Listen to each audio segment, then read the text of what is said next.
Okay, dear Dhamma friends, today is the second day in our English series. So, may everyone settle down and give the consent with 3 times. Sadhu, sadhu, sadhu. Namo tassa bhagavato arahato samma sambuddhassa. Namo tassa bhagavato arahato samma sambuddhassa.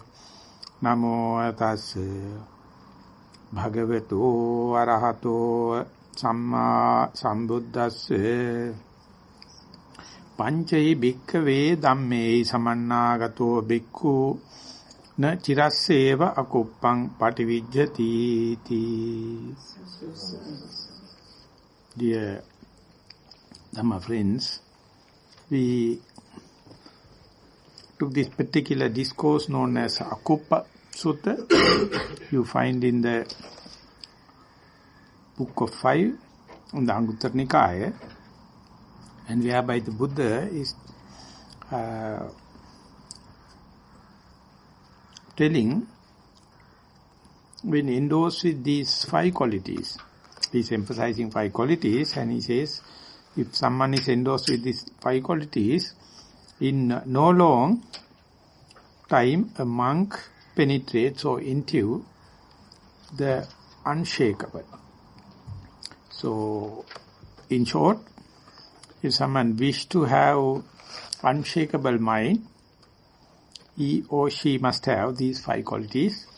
Whenever these 5 qualities are fulfilled, no soon he or she will develop the penetrating knowledge and the intuition towards the unshakable. So yesterday we tried to sort it out whether we individually really asking for this kind of unshakability, or we are very happy with this present day, the shaking situation. So first and foremost thing is how one will appreciate the unshakability. If that is being cleared, if that is being expressed, then only one has to give detailed approach in order to achieve this unshakable nature of the mind. What are the 5 qualities? What are the 5 proximate causes? So, the first one, it's been known as Atta Parisambhida Patto Hoti. That he or she must have the discrimination of the meaning or the value, that means superficial value or common sense. That is the starting point. So we try to understand how one find the relationship with this one and our meditation, or how one can connect this teaching of the Buddha from the pragmatic point of view. There we have to understand, if someone wish to have this penetrating kind of intuition or to the unshakable situation, he can't start with the everything in the world, everything in the universe.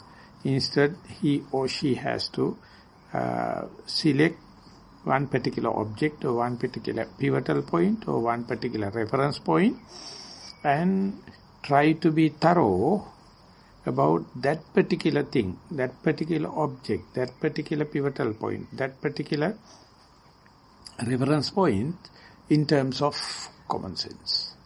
So that is how the teaching of the Buddha become very scientific. Science is a kind of a reductionism. No, any religion is inviting you to intuitively look into the intelligent design. It appears like something wrong. It appears like something blasphemy, challenging like. So therefore, take one part of this creation and going to analyze it is a challenge to the creature as well as to the creator. So therefore, before the Buddha, that was completely beyond the human experimenting. Together with the Buddha, there was Mahavira, Nigantanatha Putta. Both of them came from the Kingsley family. And they always have the sword in their hand as a weapon. So whatever come across, they chop into 2, 3 and 4 and 5th and analyze it. That is the Kshatriya. Kshatriya means they cut. They are merciless.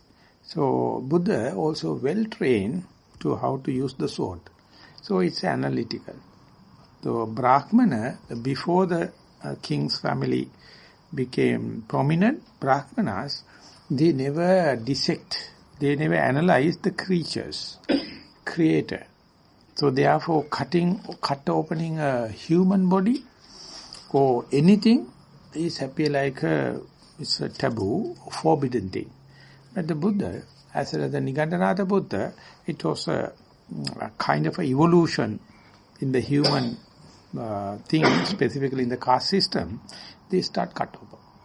And therefore, the existing society at large consider these two people as something going against the grain. And therefore, when you are reading the Nigandanatha Buddha, the Mahavira Suttas and the Buddha's teachings, lot of parallelism. There's a lot of parallelism. Just to, for the sake of interest, if we are to remember, they both appreciated this analytical method rather than this traditional Brahmana teaching. And both of them renounced the house, not the household, palace, and then completely live like beggars. Both of them appreciated the female. Till that there was no any chance for the female. Both of them created equal chance for the females to come up and do practice and talk about in this very life. Both of them in this very life. And they had a lot of followers at that time.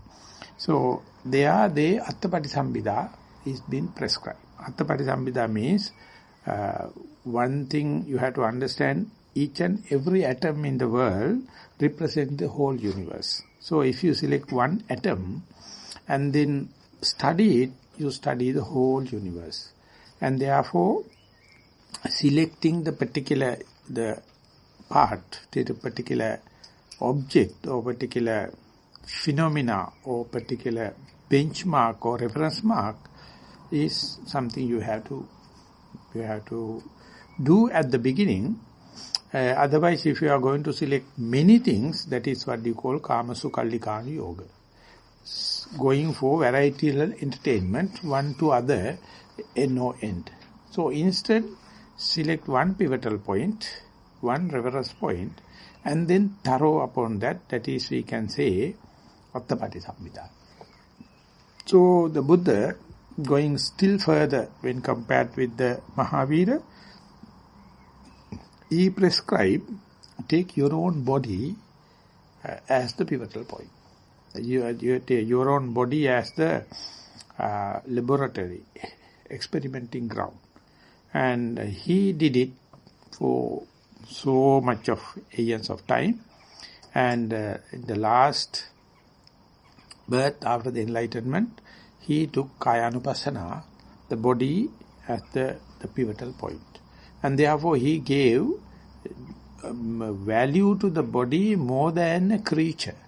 Creature is a created one, completely under the Creator's command. But the way the Buddha gave the value for the body is something beyond the creature. So, more you study the body, you become a creator rather than the creature. That is the importance of the human body. That is the importance of the teaching of the Buddha. So therefore, taking this body as a reference point or pivotal value, it's a huge revolution from to the human mind. And there you can take the body, your own body, as the exchange point or a pivotal point, and then when and where you become aware of it, that is something we call introvert. All the other things when you are interested in call extrovert or overtly, so it is endless. you will be bewildered, you will be mad. But when you are taking the body and you go inwardly, there may be an end. So therefore, taking one's own body is centrifugal or centripetus. Centrifugal is when you are rotating very fast, throwing out.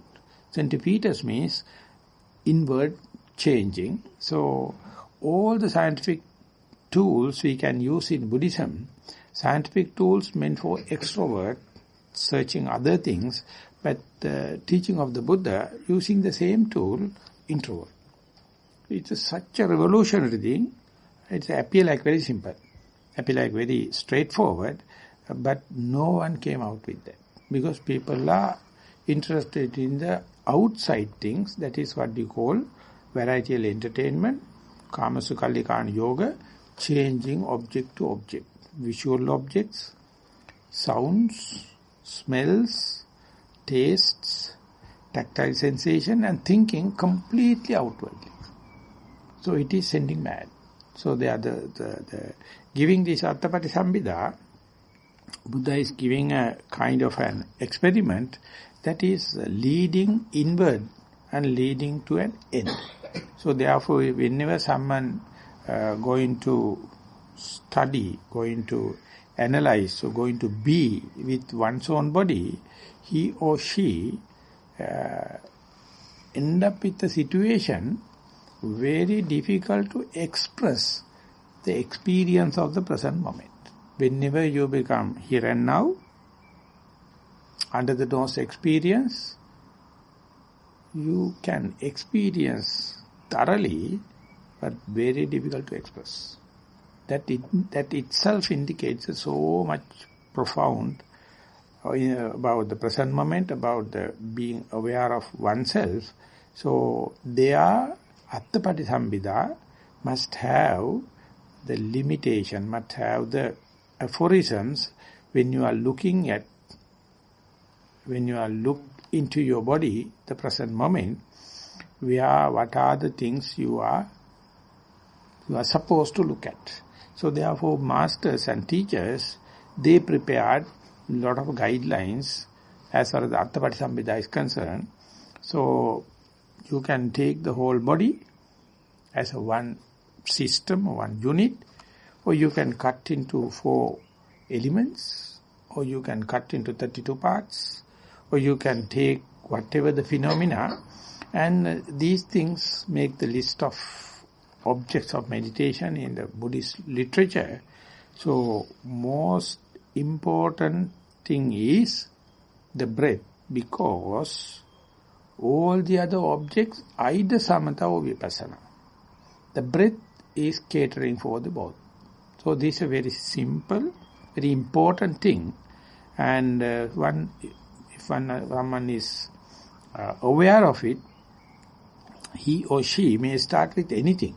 Start with the qualities of the Buddha, or remembering the death, or the loving kindness, whatever it may be. That is to calm and collect, and they have to come back to the breath in order to make the channels open both for the vipassana and samatha. So at the beginning, even the master or the disciple or the practitioner do not know what are the personality traits that particular person is having. So very difficult to say you have to do samatha or you have to do vipassana.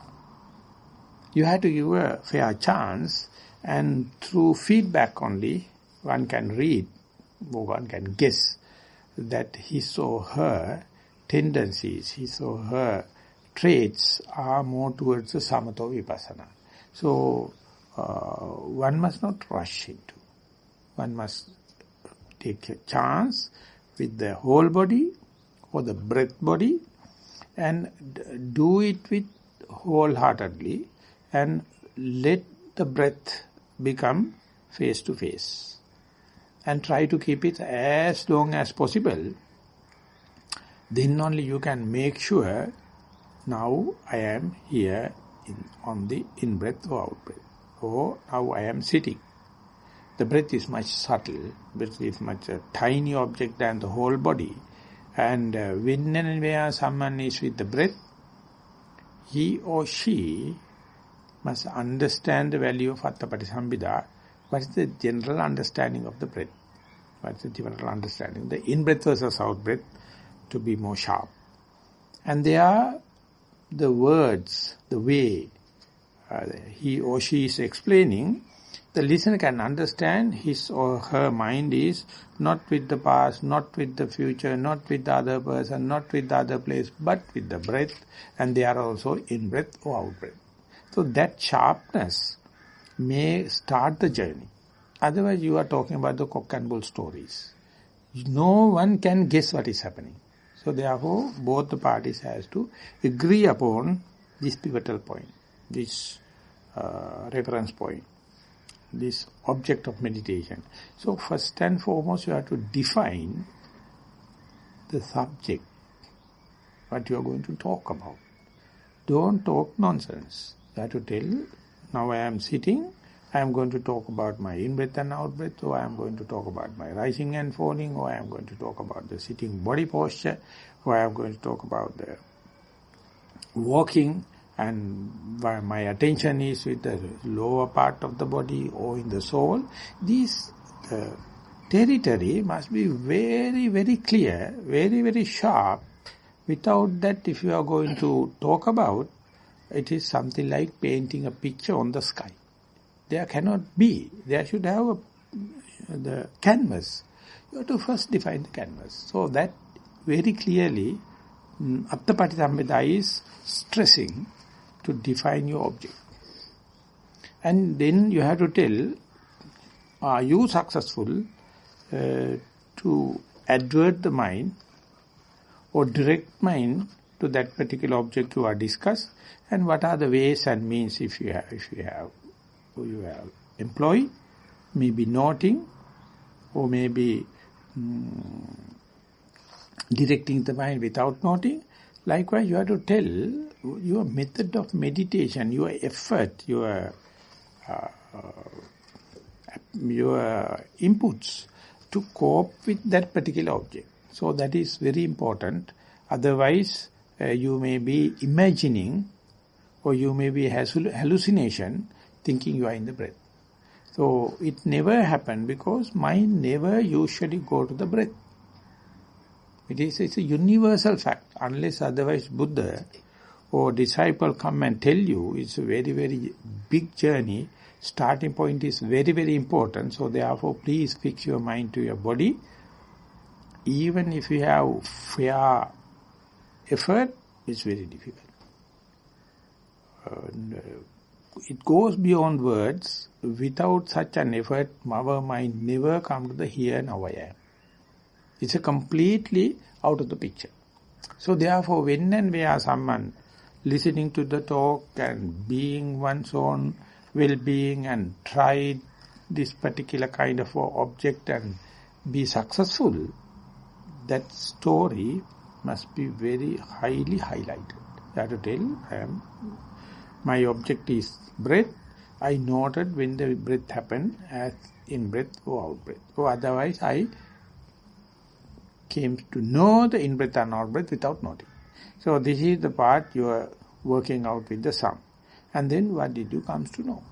So this part we can say, Attapattisambhida, that is common sense. Before you go to the detail, for example in a court, you have to tell the case number. You have to tell this is what I am going to do. And this is my witness. Without that, if you go and talk nonsense in the court, it not be valid. The judge will never consider it as. So likewise, this Attapattisambhida part, just physics. Simply physics. You have to tell the object and you have to tell how did you comes to know and what did you see. You have to say it's a single dimension, double dimension or three-dimensional or four-dimensional. What kind of a thing you are talking about? So that is where we need the common sense, we need the language, we need the expression. So this part appear like kindergarten. That is why elderly people can't meditate, because they cannot understand the simple fact of Attapattisambhida. What are you talking about? So each and every time when the interview reports happen, you have to very carefully listen if you are listening to someone. Where the attention is, where the adverting is, what he or she is talking about. And when we are listening to the normal talking, it is utter nonsense. No one is defining the subject. No one is giving the method of approach. No one is giving what it comes to know. That is what we call gossiping.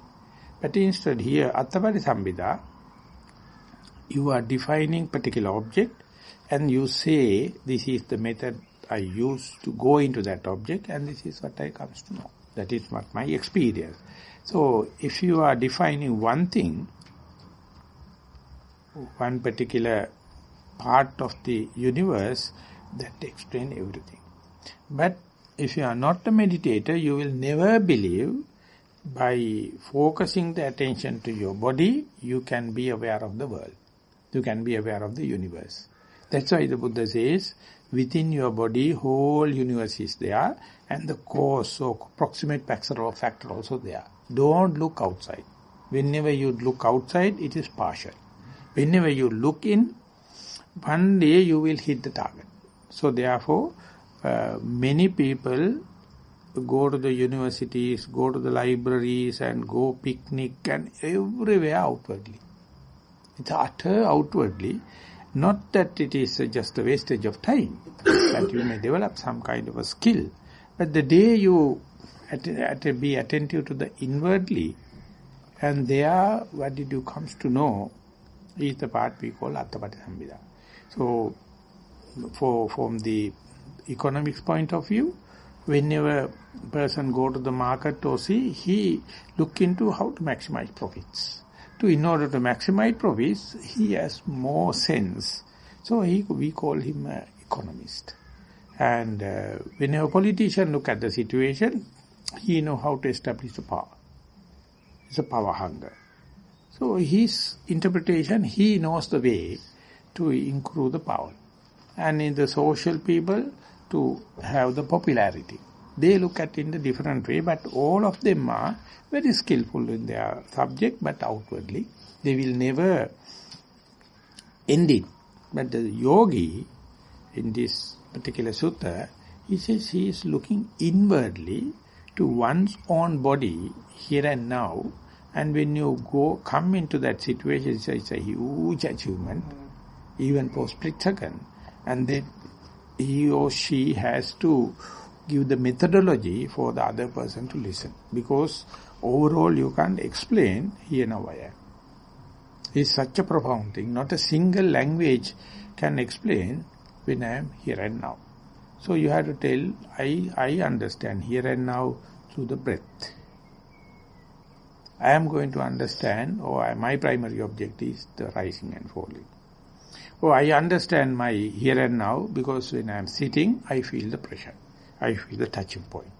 So when I am walking, I feel the here and now by touch of the ground, or the wind movements, or listening, whatever it may be. So to communicate or to make the face-to-face with you and your object and your person you are relating when you are writing, to reduce the communication misunderstanding, this Attapati is very, very important. So that is utterly lacking in today's communication. People are talking, but never leading, because they are changing subjects so quickly.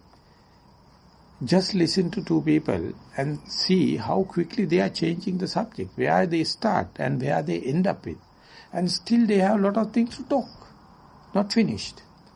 But instead, if you are taking one object and if you are going to develop the information, collect information, there may be an end, because it is cumulative. Experience is cumulative. So that is the specific meaning here for Attapati. And if you are sharp enough, and if you are consistent enough, if you manage to keep on observing that particular phenomena, the first face value, and repetitive application, continuous observation is definitely going to teach you very fast another lesson. For example, if you take the opening instructions the Buddha given for the yogi, aranyagatowa, rukkhamulagatowa, sunyāgāragatowa, nisidati pallankam, abhujitva. It is go into the forest because your attention will not be distracted. Sit under a tree. It's very natural. And come to a solitude place, the people are, co-practitioners are not sensuous or sexually driven people. They are all with the same attention. And going to forest, sitting under a tree or come to a solitude place itself is your voluntary decision. No one can force you. And once you come, sunyāgāragatowa, nisidati pallanka. There are 4 postures. And alert and the least amount of shaking you find in sitting posture. Of course, sleeping is much better, but quickly you can fall asleep. So therefore, sitting posture is the one to the unshakability, the best. And it's very enlightening, very alert. You have to keep the posture. And when you go to meditation center, you can see, even to start with, many yogis are not serious about their posture. They wanted to have comfort. So therefore, ultimately, the attention will be distracted. So therefore, we may be, it's an imagination, the statue of the Buddha. It says how much he has given attention, not the just body, but sitting posture. Nisidati pallankam abhujitva. And be aware, now I am sitting. And this abhujitva is a kind of a term. It says, get a mental figure, once you sit, how it different from the standing posture. How is different from the walking posture.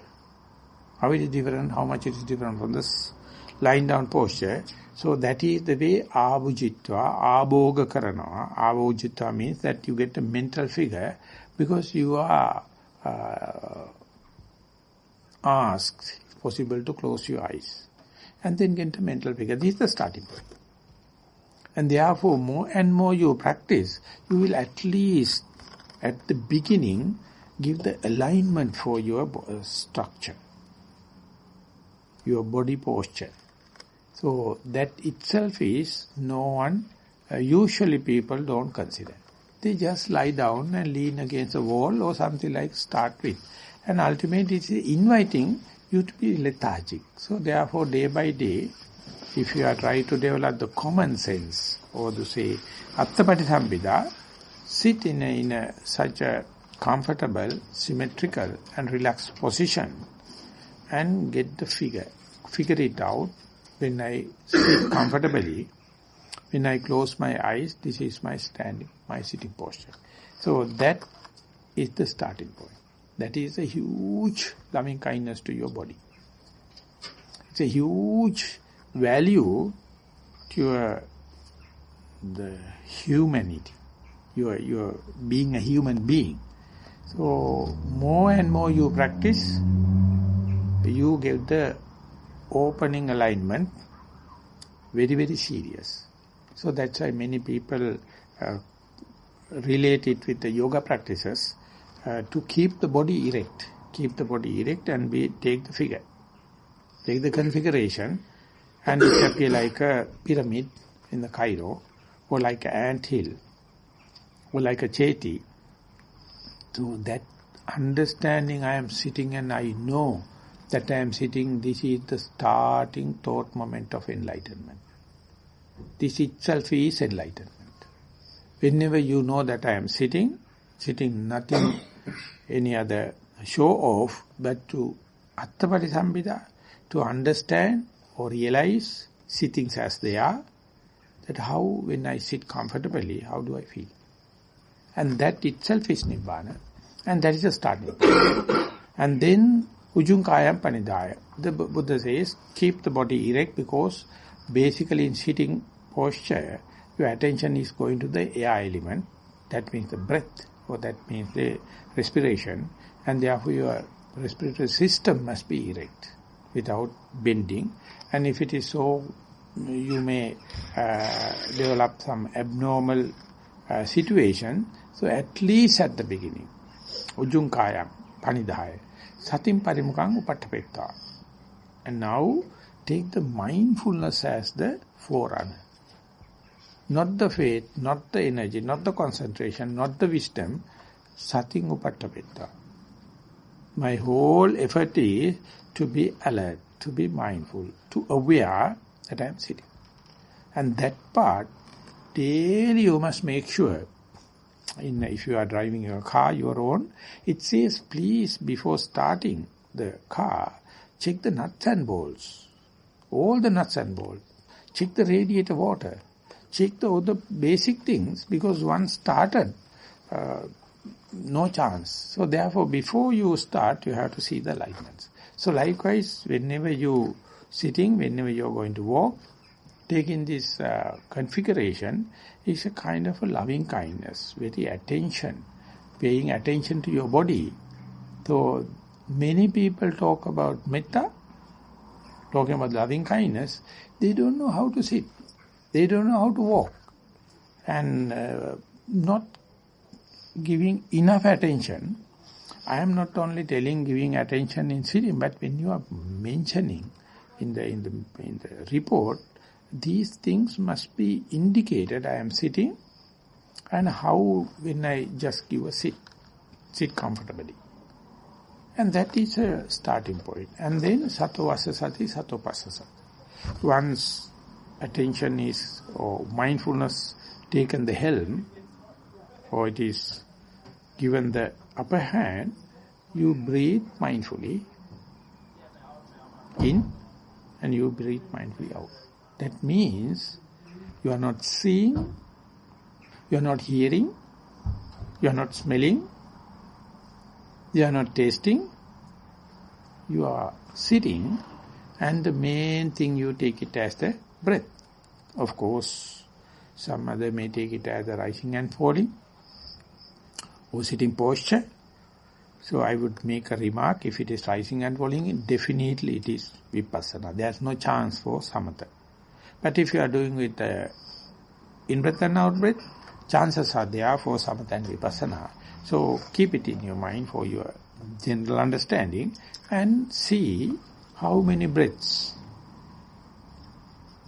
With your whole morality restraint, with your whole sacrification of your dear and near ones, with your whole sacrification of your other activities, you come and sit and see, can you make use this opportunity just to direct your attention to the breath. And if it is successful, start the report from that point of onward. Don't talk about the unsuccessful failures, then it is, the report itself become negative. So whatever may be, whenever you confronted with the primary object, that must be your starting point of your report. Then only you can cut short it, otherwise a lot of cock and bull stories. And now, whenever you see in-breath and out-breath, the Buddha mentioned, Dīgang va asasanto dīgang asasamiti pajanati. You may see, soon after the walking and other activities come, your breathing is very long because you need a lot of oxygen. So therefore you see long in-breath and long out-breath. So this is the Attapati-sambhidha. Soon I sit, I see long in-breath, long out-breath. Not it must be. So if it is so, you may start breathe long and breathe out long forcefully in order to satisfy Buddha. No, it is not the idea. The Buddha says it's a common sense. After sitting, after walking, you come and sit. At the beginning, you may observe long in-breath and long out-breath. So this is the cross-section. And report what you say. And now onward, the Buddha is slowly taking you for a ride. He says, if everything is correct, everything goes without a problem, the breath become rassangva asasanto rassang asatamiti pajanati rassangva pasasanto rassang pasatamiti pajanati. The long in-breath becomes shorter.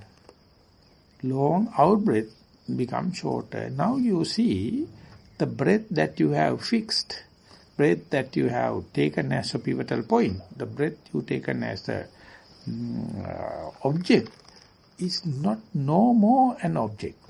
It is no more pivotal. It is no more benchmark because it is cheating. It is changing. It is becoming something other. So if someone can follow, at the beginning you take like a snapshot of the breath. So it's a snapshot. Imagine you are going to video it, moment by moment, how the breath is changing. So this is the point from Attapattisambhida to Dhammapattisambhida. Anything you fixed, and to continue to observe. What you fix is not the what you are observing after a few seconds. It is changing. That changing nature don't take minutes. It never takes seconds, a split second. So quickly it is changing. So more and more you fix it at the beginning, the changes will be very clear-cut. If it is not fixed at the beginning, very difficult to see the chronological changes. So that is why at the beginning you have to fix it. You have to frame it. The framing is a technique. I get the long in-breath, long out-breath. And you have to observe, slowly it may be shorter. Do not try to make it longer. Do not try to force breathe in order to keep the breath prominent. If it is natural unfolding evolution and the metamorphosis is going to happen, you see the changes. So that changes is going against our idea, because once we fix something, as to say, take it as an object, take it as a benchmark or a reference pivotal point, we consider it is not to be changed. So therefore any change appear like a threat. Any change appear like unexpected. Any change appear like not well-fixed mindfulness like. So therefore, even though at the beginning you fix it, even though you repetitively apply the mind, don't develop permanent notion. Anything you observe, repetitive observation, it indicates the face value, the starting point, ever changing for the second, third, fourth thought moment, ever second, third, fourth, second, third, fourth, minute-wise. So observing the thing, keeping the mind open to the nature to happen, first and foremost thing you find is changing nature. That is very difficult someone to express as an advancement or as a natural unfolding, because at the beginning he or she is being instructed to fix it as an object, as a pivotal point, as a reference point. But the very thing you fixed immediately going to change. So that repetitive application, what is going to give, it is irrespective of whether you are male or female, you are advanced yogi or amateur, or you are Buddhist or non-Buddhist, changing happen. But no one expects it, because he or she, in order to get this primary object or in-breath, he has forgotten everything in the rest of the world. And fixing on the breath, for example, or rising and falling. And then when you are trying to observe repetitively, it is unbecoming, it is changing, it is cheating, it is becoming something other. So, without prejudices, without premeditated ideas, just to see that very fixed thing, very thing you fixed, is how quickly changing. It's a challenge to your language, challenge to your observation, and not only that, it's a challenge to your egotistic idea. It is a challenging for your conceit. It's challenging to your desire. So therefore, Whenever you become full of desire, whenever you feel with the conceit, whenever you feel with the egotistic, you expect that object to be repetitively equal each time you see. And that's the point, your expressions, your presentation become quite misleading like. So that is why soon you get the Attapati whatever they may be the first look or face value, don't expect that to be again the same. If it is so, we call the permanent notion or permanent perception, but instead once fix it and change is happening, accommodate it, be preparedness is, which is very hard, very difficult to say, is it something you can train your mind or you are born with to accept this impermanent notion. Many are not born with. They consider it as a threat. Therefore, even if they are bound to see, they never explain it as something progressive, something positive. So teachers has to train. Yes, at the beginning fix. Yes, that is Attapati, but immediately expect that is to be changed. Or they say, whatever you see, just report. No one report because they are expecting object to be permanent. Whatever they selected. And that is our nature. Whenever you have 1001 objects, if you select something, you have an attachment to that. You never expect that to be changed. So that is the selection, choice, and the disadvantage of your choosing nature. Anything you select, you consider as permanent, desirable, auspicious, it is under the control of me. Nitya, Sukha, Subha, Atta. But select, but anyway, let it be impermanent. Let it be unauspicious. Let it give me a pain rather than the pleasure. Let it be beyond my control. And that preparedness must be there. Someone to give a free observation itself. So therefore one must be enlightening beforehand, then only he can observe the object. It's an unfair kind of a combination. Because if normally people, beginners, go and expect something to be fixed.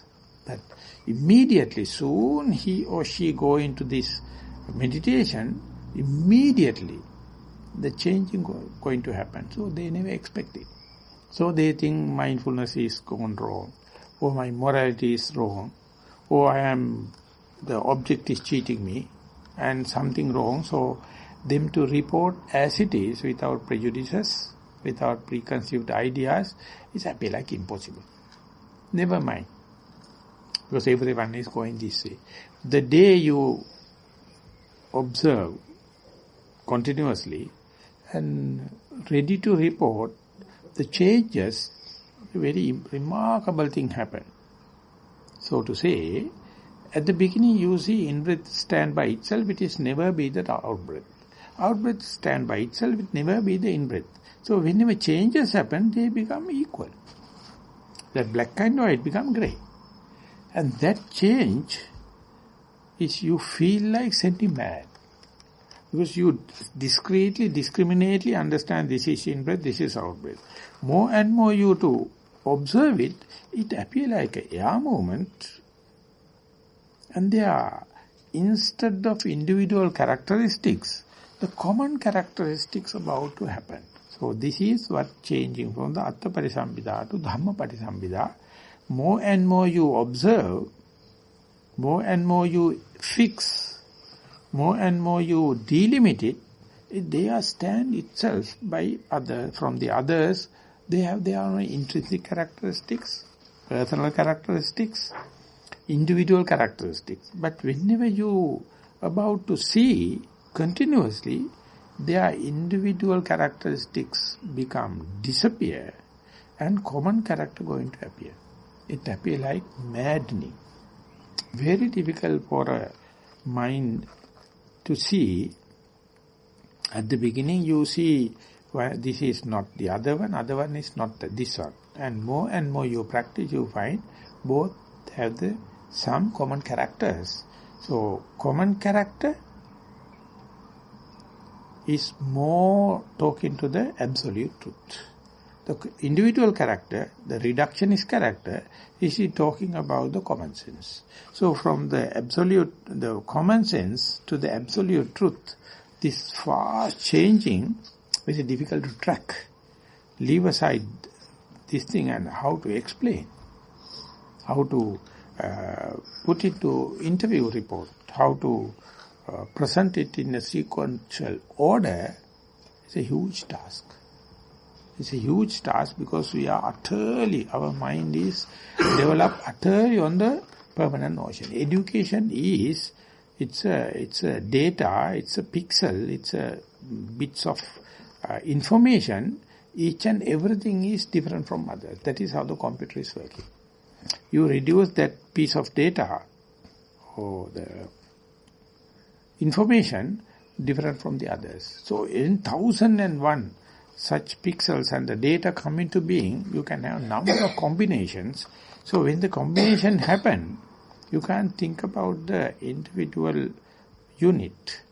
So likewise, when and where you see one in-breath, out-breath, and more you observe whenever the in-breath and out-breath come equal like, or like a vibration like, or energy like, very difficult to keep the track. So that is why Atta Patisambhida is completely cut off, and there is another Patisambhida, another discernment. The Dhamma Patisambhida is called principles. It is called the nature. It is called Dhammata. Whatever the way you observe, it is working according to the nature. That nature is sometimes in Japanese way they call Tao. Nature is running. So it is ever changing. So you by one unit, one piece, you let it change according to the nature, and at the beginning consider it as a individual character, personal character. Ultimately you find wherever you may be starting, the changing nature is a common character of any materiality on the earth. So that is the point science lost it. Science tried to fix it. This is hydrogen, this is helium, this is this and that. They put into the periodic cycle and they try to fix it in a cage. But ultimately that was true as far as the Newtonian physics is concerned. But later when they are increasing the number of atomic energy, they start, some atoms are releasing electrons and protons by their own will, that radioactive, and they become different. They become something other. And then we have to put in what cage? More it becomes 230 odd number of atomic units, and it is naturally radiating. And that particular thing is not true to time. It is emitting something. Who initiated it? And after emitting, what it becomes? So that changes, ultimately they found, even though they have configuration like hydrogen, helium and kind of thing, they are coming from not, this is not the final, they are coming from subatomic particles. Subatomic particles have some similarity. This is proton, this is electron, this is positron, this is quark, many things. And they are in a different combination, we give different names. But they are not behaving up to that particular configuration. They can reshuffle it. When it is a reshuffle, it is better to talk in terms of subatomic particles. And when you go to the subatomic particles, not more than 200 years ago, they found that subatomic particles also leading to just energy. Anytime energy can make subatomic particles, and subatomic particles make atoms, and then more gigantic atoms, and ultimately we call it the human. It's also male, female, but we reduce to the energy. There is no male femaleness. It has the possibility, it has the potential to make anything like. So therefore, how can we say this is hydrogen, this is helium? So if you look at it, inside the tiny particles, tiny energy quantums, they are not answerable, they are not true to type. They can change from one to anything. That is how Einstein came, and he says E is equal to mc square. Energy and the mass. Energy, non-local. Energy, no specific gravity. When it collapses, it has a specific place. It has a specific weight. So from this energy to matter, matter to energy changes, science made mystic. Earlier science was very square. It is very concrete. But when the Einstein came and said this is leading to energy, and energy immeasurable, non-local, no specific gravity, no weight, and then is it physics or chemistry? Or is it something mystics? So that is the point where they lost the basic grounds. They started mind science. Now you have to say, energy become matter, matter become energy, and they found kind of a formula. The Schrodinger told, the Schrodinger energy waves collapse into matter when the consciousness interact. When you look at, then it is changing from energy to matter. So what you see, that you are. You can make anything out of anything. So therefore, there is no creator and you creature. You are the creator. If you look at something very crazy and craving way, you feel like it is me, it is mine, and you attach it. But if you look at it as an envious way, enemy-like, you hate it. So the way you look at it indicates your present moment consciousness. It's your attitude. So you never expect you are changing so quickly. You never expect you are so cheating. You never expect you are so changing, because so far you look at the things thinking you are the same and fixed and continuous without changing. Objects is changing, right? But more and more you see object itself is not fixed, is changing. It is ultimately threatening your base. It is threatening your pivot, internal. You are also changing. Your consciousness is the most fast changing thing. It attributes to the external thing, and you make your world out of the external thing. But you don't believe internal so much of changes. So when that happens, very difficult someone to keep the track with. Because earlier we thought what we see are there outside in the world, and what you outside there is the thing we are seeing. But when you are to see, you are the person think is good or bad, whatever may be, the thing that will become a thing because of your consciousness.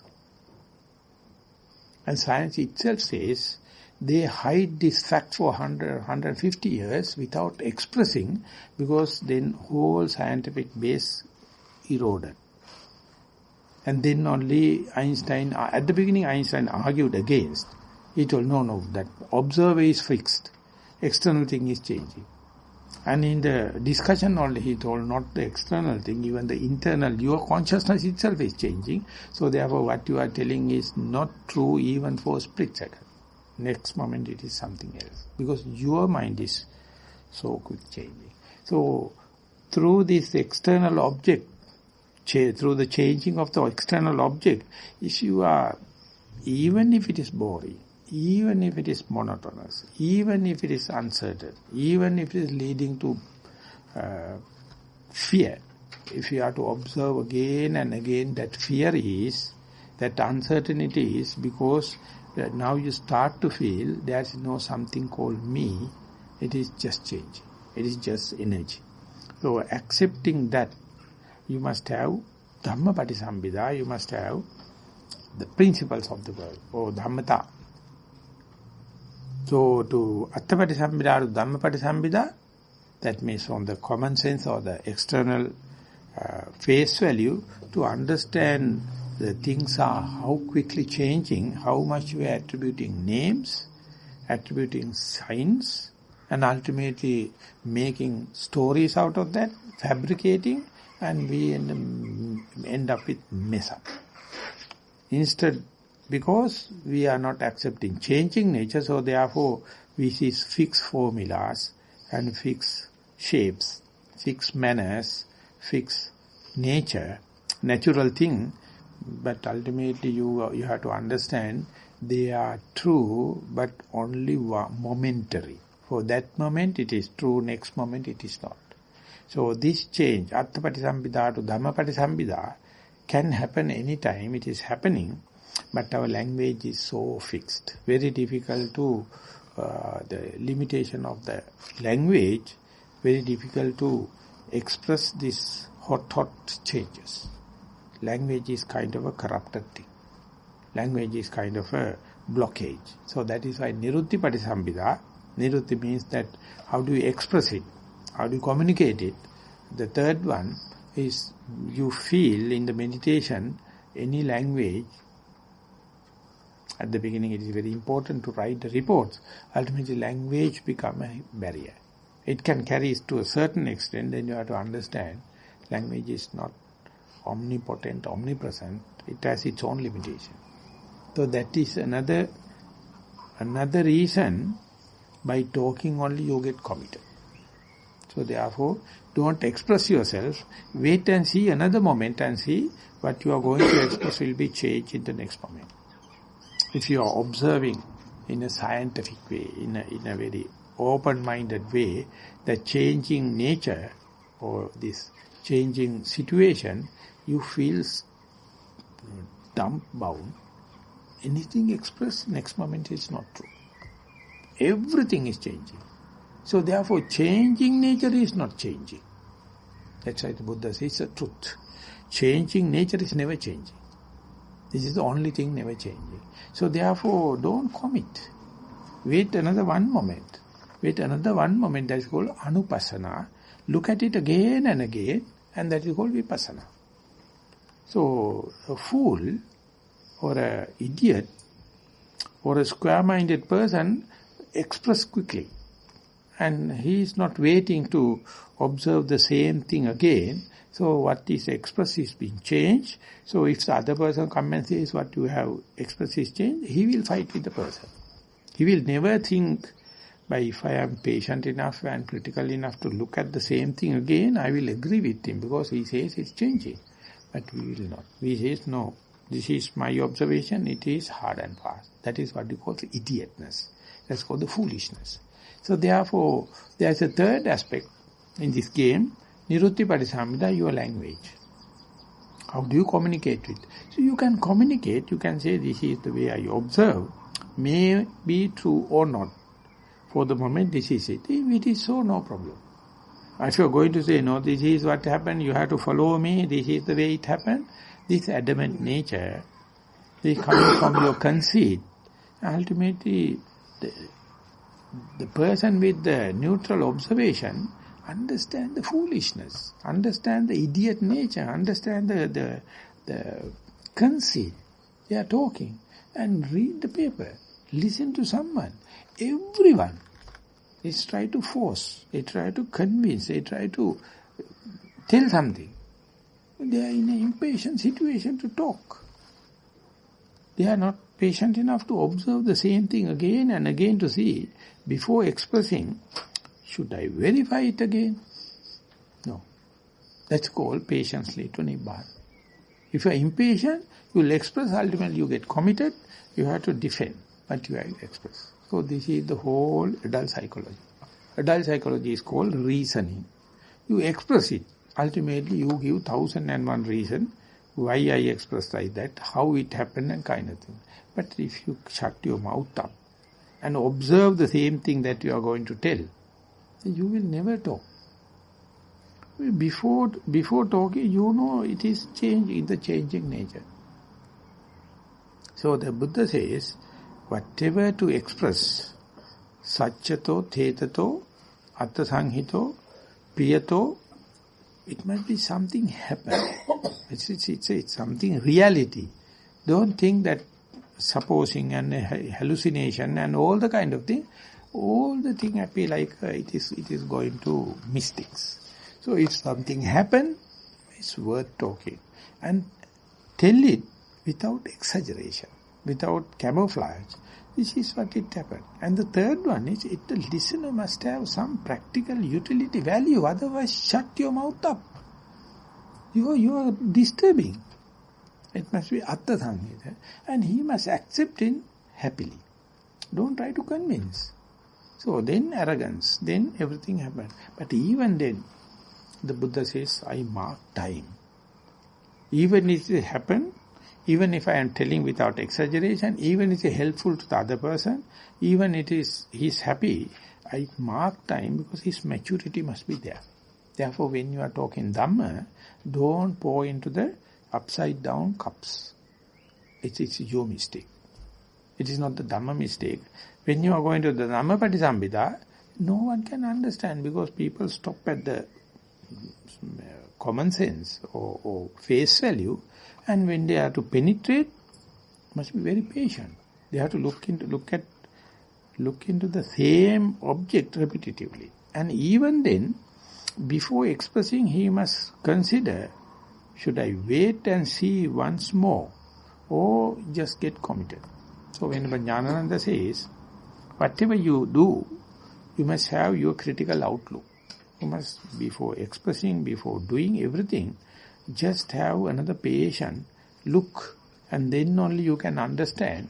Otherwise you will be just pushing, just pressing, adverting, ultimately leading to miscommunication.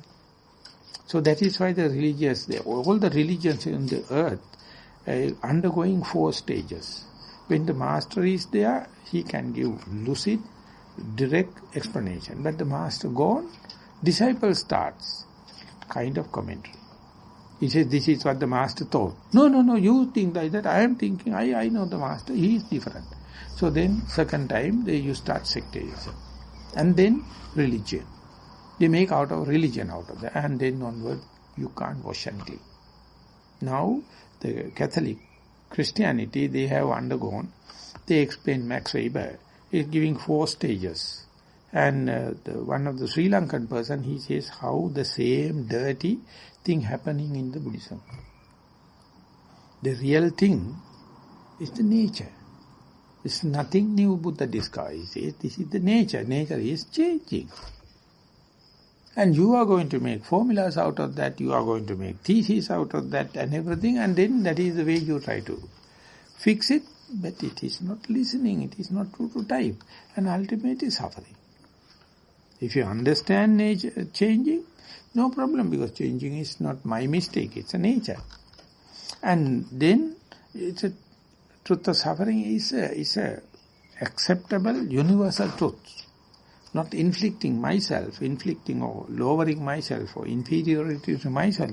The truth is the reality. So parents are not happy to show it to the children. They say, no, our children must not have suffering.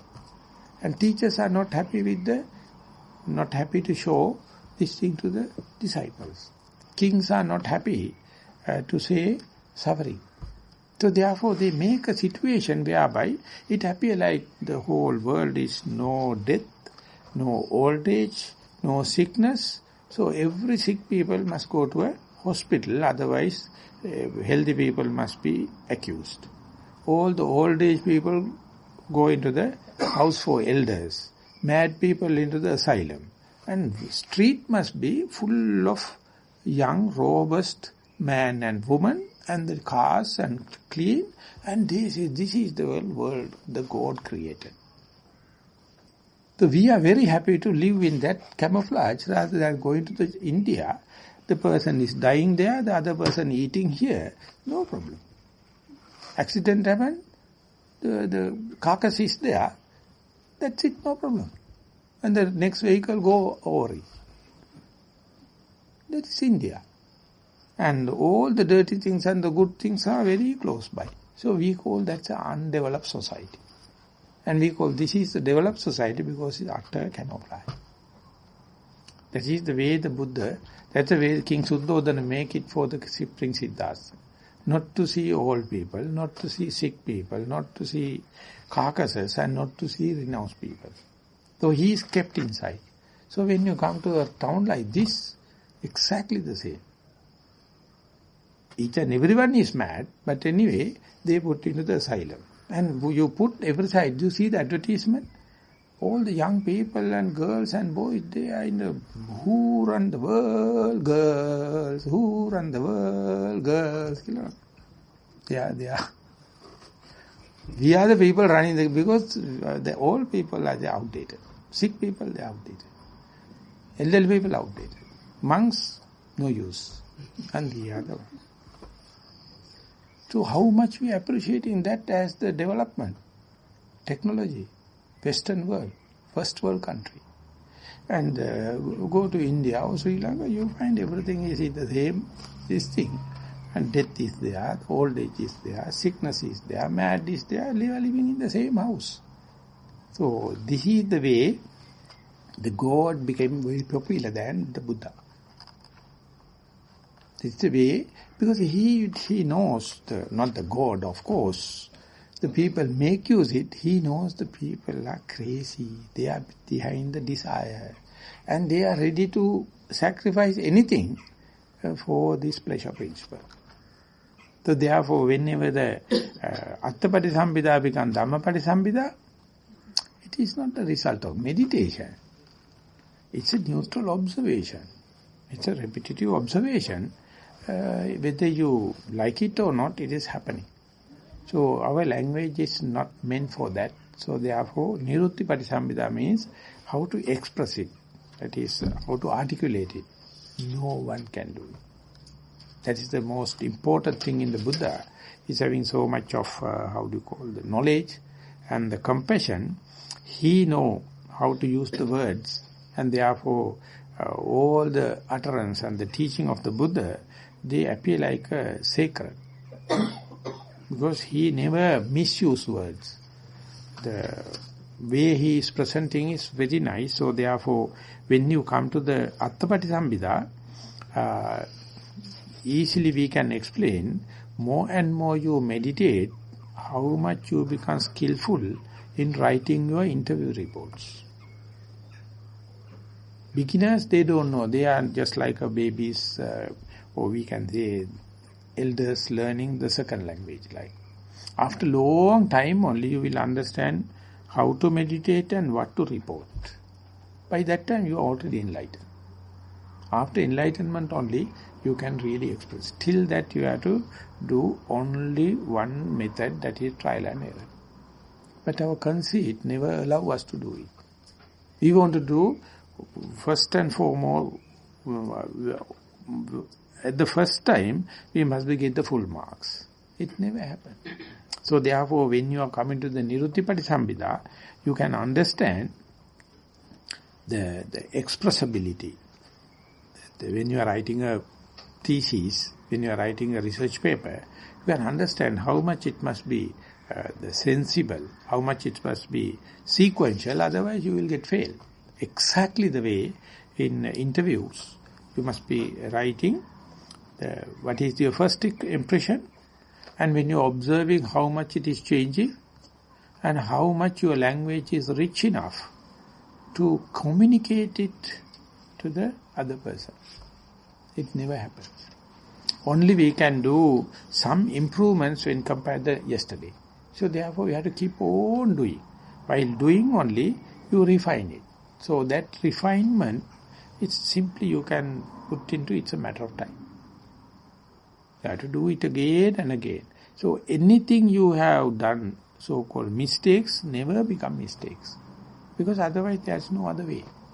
So therefore you have to be very humble, you have to be very innocent, and you have to understand some or the other, you have to express it. And without expressing, the real value never happens. It says, for example, you know now how to sit. And after sitting, after a while, after a long time, you know, my mind is often take the breath as the primary object. So whenever the mind face to face with the breath, now you fairly know the mindfulness is intact and it is gathering. And while it's happening, imagine all of a sudden a bird sound came and mind jump out of the breath, and mindfulness is now with the bird sound because it is more attractive than this boring, monotonous breath. It's natural. So whenever you comes to know now mind is without prior permission, it jump into another attractive object, and when you know, I came here and sit with the promise or taking the primary object as the breath, but I know after a while the breath become very boring, breath become very monotonous, and then anything become very attractive. So the mind is jumping. Now I know I am with the bird sound. So imagine from here coming back to the primary object. First and foremost you must understand something wrong somewhere. That is the first and most important knowledge, not to worry, not to regret, not to be inferior, something wrong somewhere. Because I am supposed to be in the breath, but I am with the bird sound. But as far as you know it, it's a knowledge. So that is the most important radical thing in the mindfulness. You are not supposed to be with the same object, even though you have set the example and aim. So whenever you go there, if you can say, I was meditating on my breath, I had number of breaths, it was, this is the in-breath, this is out-breath. All of a sudden, I heard sound, and I came to know, it is not the breath, it is not a pain, it is not a sound, a thought, it is a sound. And you report, it's a bird sound. It's appearing or disappearing. And then when you are observing, and when you know you have changed the track, if you can hint, even though mindfulness jump from the main thing to the sideline or secondary object, without a regret, I can aware the track change. And then if it is so, you can understand as far as you are in the more desirable object and the in-breath and out-breath, more chances are there for the unarisen defilements to arise. Because it is beyond your control, non-governable. But you know, I am with the sound. And if you are not regretting, you can understand, you can easily go back to the breath, and as far as you go back to the breath, no more defilements. So you get two options. This is more desirable, more vulnerable, more to the defilement, and the other one is more boring, more monotonous, but I can come back. When I come back, no defilement. So these two become equal if you are not regret. If you are regretting, your mind is get bewildered. You can't have that clarity. So therefore, soon you understand, I am in a sound, I am taking an example, then you have to, sarati, first thing is you know you are in the, and then vivarati, you clearly understand, I am now in a vulnerable situation, but being a yogi, I can go back and clearly you can understand two options are there. And then uttani karoti is never hesitating. You say from this sound to the breath, you can bring without second person, without second help, without any opinion, you can bring it. That is your human right. You know this is vulnerable, this is not vulnerable. This is very interesting, this is very boring. This is my primary object, this is my secondary object. This I call under control, this is beyond control, from here to here. If you can clearly understand, there's nothing blocking, I can bring it back. That is called Uttani Karoti, is highlighting what luck. I have two options, and without anyone's help, I can bring from the wrong thing to the correct thing. But the Buddha says, even if you do it, if you can express it, if you can report it, deseti, you won't get the benefits, you won't get the merits, you won't get the endowment. So therefore do it, and you have to express clearly, you have to tell, while doing Anapanasati, sound came, and Anapanasati was this, sound was this. And I know this sound is not my primary object. And I am not much worried, but I know I can come back to the primary object. And therefore, because I am not worried. And when I coming back, I know there's nothing new I need. Everything is sent out with. I am full-fledged, fully facilitated. And that is what my Dullabho Manusatta Patilabho. I am a human. I can come back. And without reporting, you won't reap the harvest. So that is the point. If you have to tell someone, co-meditator, and then you can understand the possible potential defilements going to happen by continuing indulging of the sound, you can cut off without a second person, and that making the defilement null and void. Now you know the art. Now you know the technique. And therefore let the mind to play hell. Let the mind to send kites. No problem. Moment you know, you bring back here. So this is the way this pleasure principle, you are sarcastically look at your pleasure principle. You know pleasure principle is always you make vulnerable. And you know the boredom, the monotonous, the non-object, even if it is not the pleasure principle, this is my oasis. This is my pure land. This is the recovery. So whenever you see that, you see anything can be a defilement or anything can be purification, it is up to you. It is basically depending upon you are not regretting. And second thing, you know, I have to report it. Otherwise it will never get galvanized, never get reinforced. And Richard Davidson, writing in his in the emotional life of your brain, he says this as a resilience. When the mind is shaken, how much time it takes to come back to your basics tenant. And he can understand through the functional MRI scan, and he put the person inside and says, inside the scan, you will see pictures. Look at very concentrated way, knowing that you are looking at the picture. So he monitor the brain function, and all of a sudden give a sound. And one part is controlled experiment, other part is not controlled. Once you give a sound, it is very attractive, and then immediately the brain function changing from the hearing places to the listening, and then sound disappears, is bewildered, disturbed, how long it will take back to the normal run as he was an observer. So he found 2 stages. Understanding I am wrong, and understanding I can come back. But the Buddha gave 4 stages. Buddha gave 2,600 years ago. He gave 4 stages, more than this functional MRI scan and the science. So what a clarity to see our mind, let it do mistakes. Mistake never be a mistake when you know it is a mistake. That is the point the moral people can't understand. And people do not know the value of reporting. Without reporting, no galvanizing. Without reporting, no reinforcement. So therefore, in the Buddha Sasana only we can do it. Imagine we are living in a world without the Buddha or teaching. What a vulnerable situation we are in. So therefore, we have all the potential, all the possibilities. We have to be very careful to write the starting point, the opening balance. And then you have to explain how it changes from Anapanasati to sound maybe, or Anapanasati to thought maybe, Anapanasati to pain maybe, or pain to Anapana maybe. That everything you have to thin slice the time. And you can see at least 4 episodes. And if you can explain it,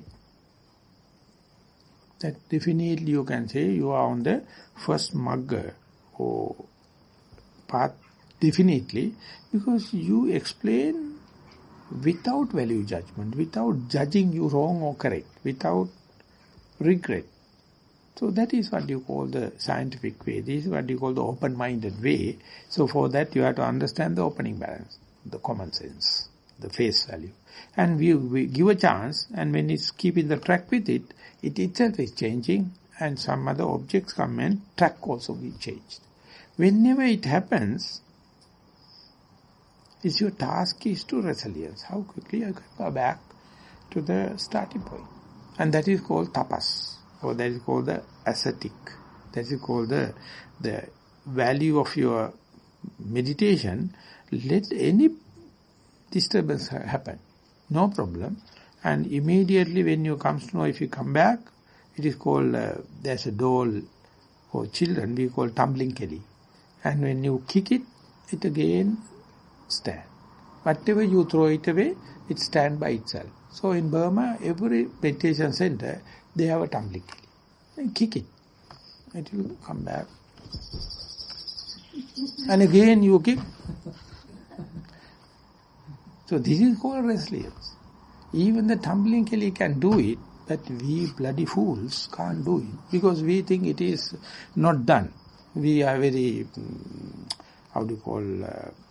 no personality. How can I let everyone to come and kick me?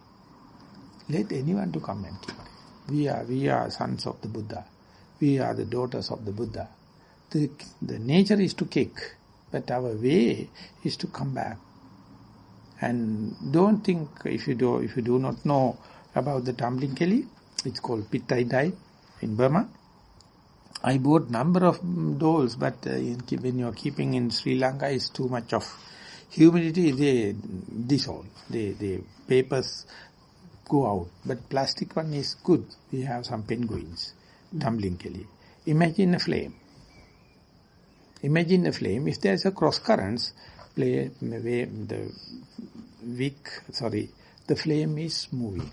But when there's no cross currents, there's no one need to make it straightforward.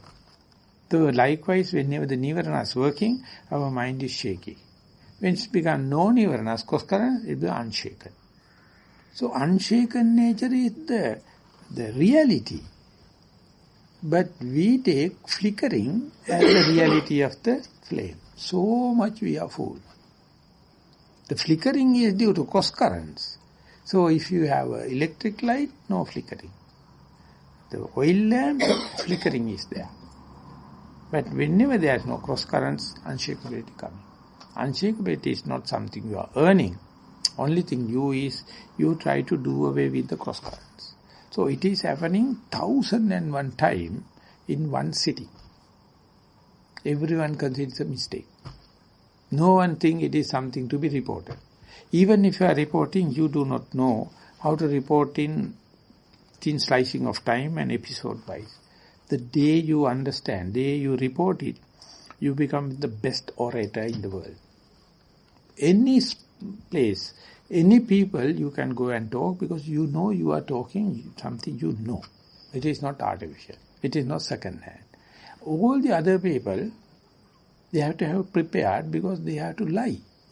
When you are lying, you have to be prepared. If you are talking what you know, no problem. Even for the Buddha, even go to the heaven, or even go to the Brahma world, or even go to the Yaksa world, no problem, because he is talking something, verifiability.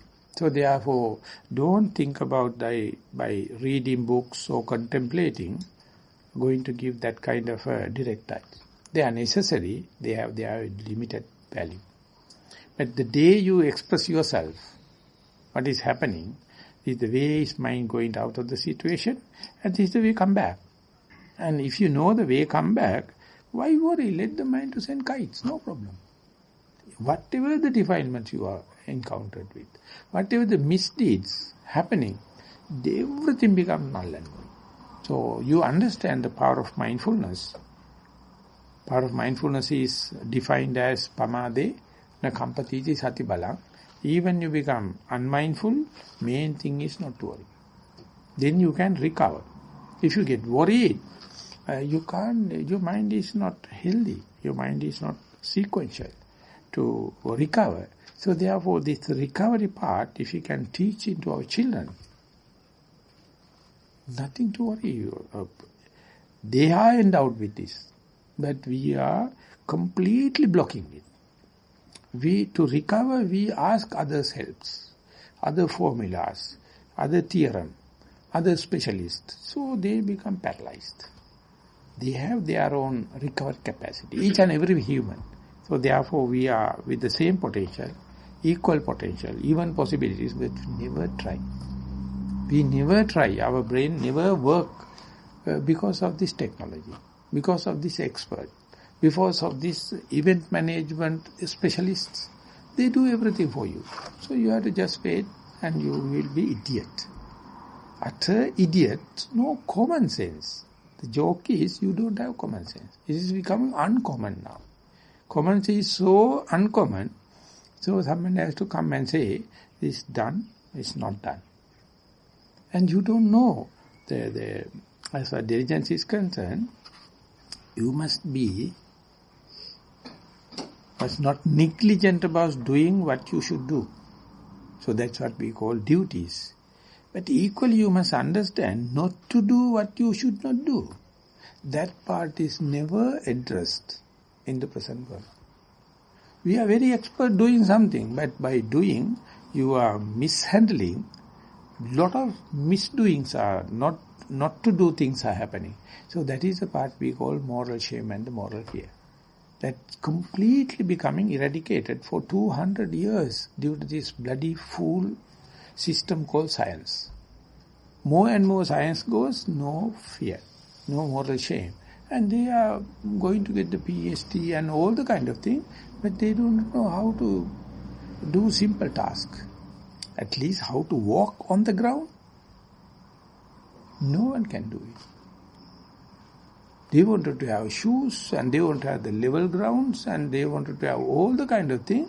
Natandaveri Polavadai in Sri Lanka we call, and they don't know how to walk in the normal ground. And because they have the fear of germs, and the leg is completely out of the normal situation, so you have to have a special licensing institute to teach walking. Bloody fools learn walking for 400,000 years of evolution. Now they can't walk. They have to have three-wheelers. They have to have shoes. So you see how much lack of common sense. So if you are going to say, they will ask, did you Bante come from all the way Sri Lanka to teach you us walking?